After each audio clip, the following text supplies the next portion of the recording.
Some of our listeners have heard you on the program before, so they already know a bit about your background and your early years in Binghamton. But for those who aren't familiar with your early days growing up in Binghamton and going to school here, just give a little quick biography and then bring us up to speed about Greenlight Networks. I grew up on the west side of Binghamton, graduated from Dayton Catholic Central a little longer ago than I care to remember, and still have a lot of friends and family back there, get back there as often as I can, and looking forward to spending a few weeks down there this summer, of course, to visit Mom and catch up with a bunch of friends and Dad as well. So, always love being in Binghamton, and I'm thrilled that we've been able to bring our super fast internet service to Binghamton as well. Tell our listeners a little bit about the history of Greenlight, how it got started, and how it's been expanding over the last few years, including adding thousands of customers now in the Binghamton area. Yeah, so we started nearly 15 years ago up in the greater Rochester area, expanded across upstate New York into Buffalo, Albany, Hudson Valley, and in between all that, we acquired a company in Binghamton called Plexicom Networks that was owned by Dan English, and Dan is still with us and still in Binghamton, proudly an Owego resident down there. And so, from that start in Binghamton, we now have our service available in over 30,000 homes in the greater Binghamton area, and in the city, and in Endicott, Vestal, Johnson City, Town of Union, all over the place.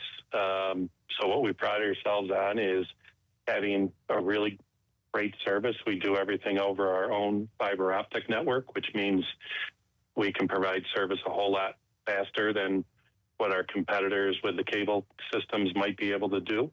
So right now we offer up to an 8 gigabit service, which is unbelievably fast. We do it with tremendous customer service. We've got a number of people based right there in Binghamton, and we continue to grow that office, both from a construction and a tech support, human resources, finance. We've got a whole lot of people down there supporting what we're doing. We're really proud for the second year in a row.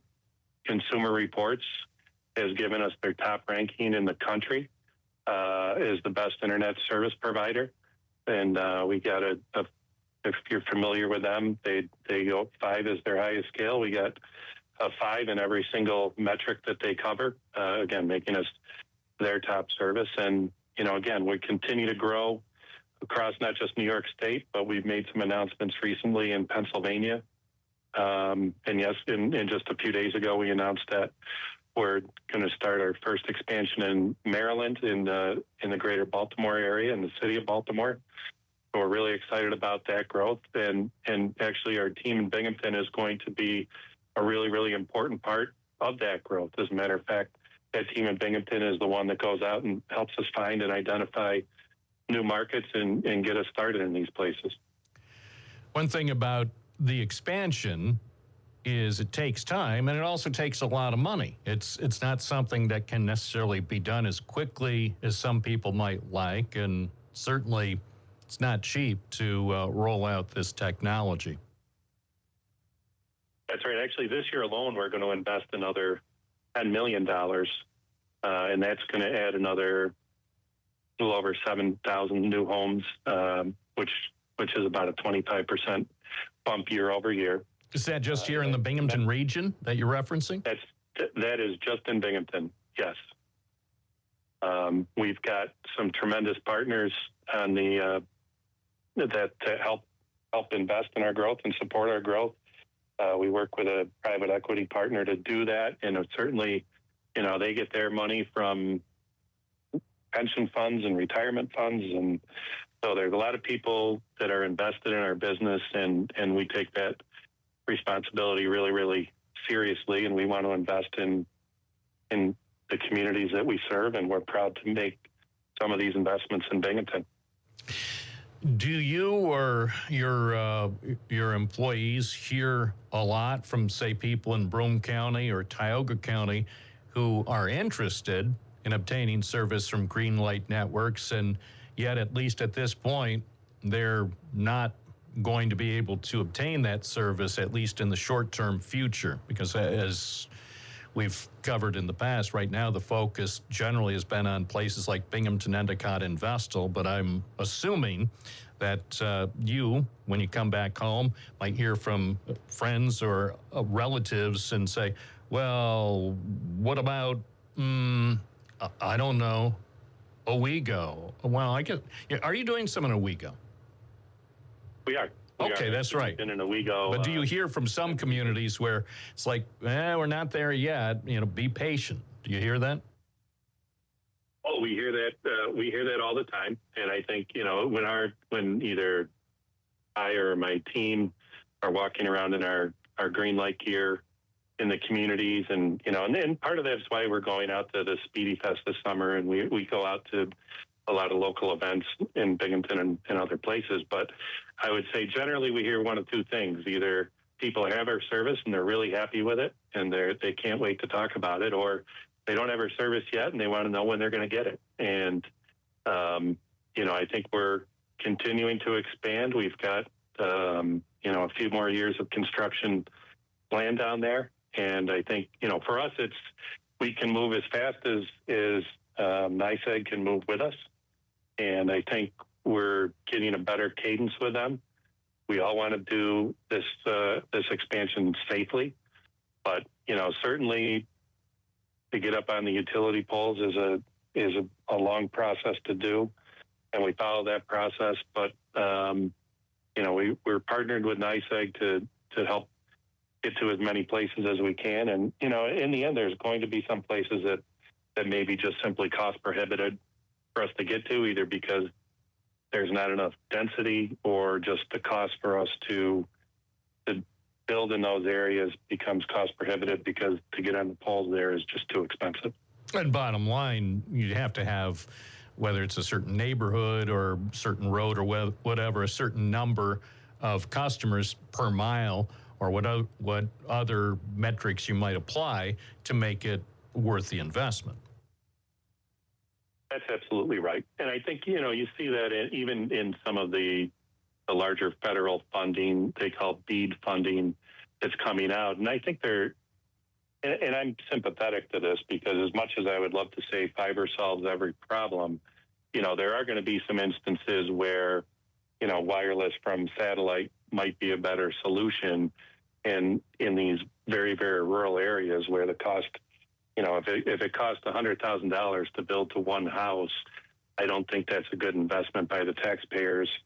And I think there's better ways for us to reach folks than maybe doing it with fiber in those very rural instances.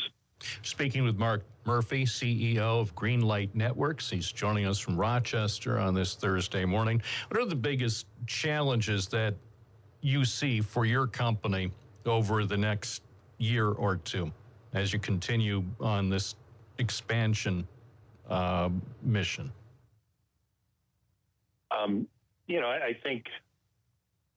I think we see some interesting things coming out of the New York State legislature that's going to make it more challenging for us to operate in New York. That drives our costs up, and really, we don't see a benefit to the consumer on a number of these actions that are being proposed. So I think there's always a legislative and regulatory challenge that I think is even more acute in New York than it is in other places. Now that we're in Pennsylvania and building there now for over a year, we certainly see our costs are less and the regulatory hurdles are lower.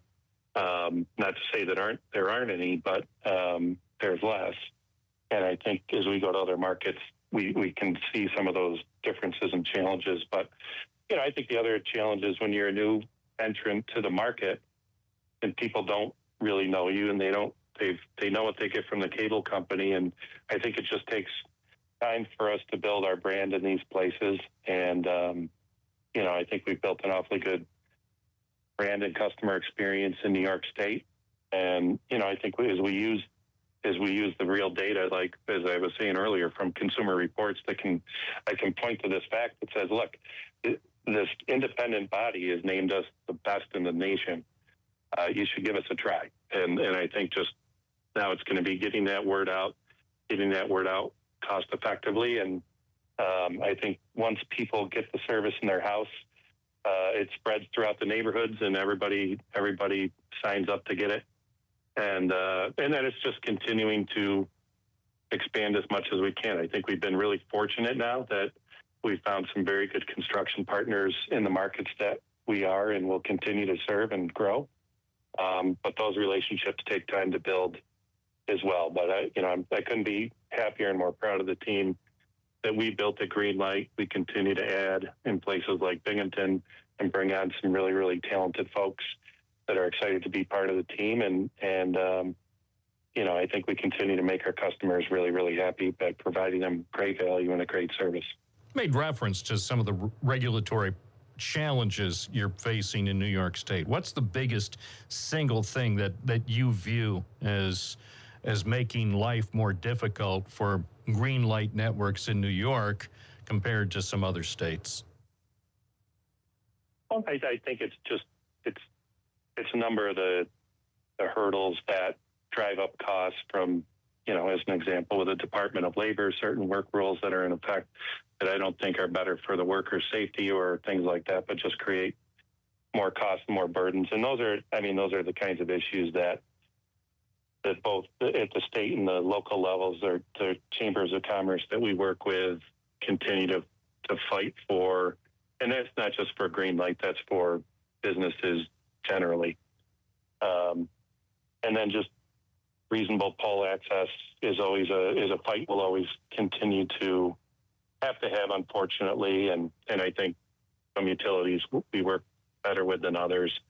And it's just a function of making those things a priority. And I think New York's ahead of the curve on a number of the laws that they put out there relative, again, to other states that we go to where it's just a lot simpler to do business in terms of the work rules that are imposed. And again, it's from our perspective, not about worker safety issues or employee satisfaction issues. It's just kind of burdensome things that get in the way of us being able to build faster and more cost effectively. Do you know about how many people Greenlight Networks is employing here in the Binghamton area? In the Binghamton area, I think just on our team there, we're probably either side of about 25 on any given day. And then in addition to that, we hire contractor or vendor partners to help our construction efforts there, along with, eventually, or in some cases, we bring in partners just to keep up with the demand to connect service traps to people's homes and do as many installs ourselves as we can. But sorry, I lost it there for a minute. As we can, but I would say that's right about where we are. And again, we continue to look to grow that team, and I think we will do that as smartly as we can. Mark Murphy, the CEO of Greenlight Networks, thanks for joining us this morning, and keep in touch. I'll do, Bob. I'll be down there next month. Maybe we'll stop by in the studio. Feel free to pop in. Thanks, my friend. There you have it. Latest on Greenlight Networks with Mark Murphy here on WNBF.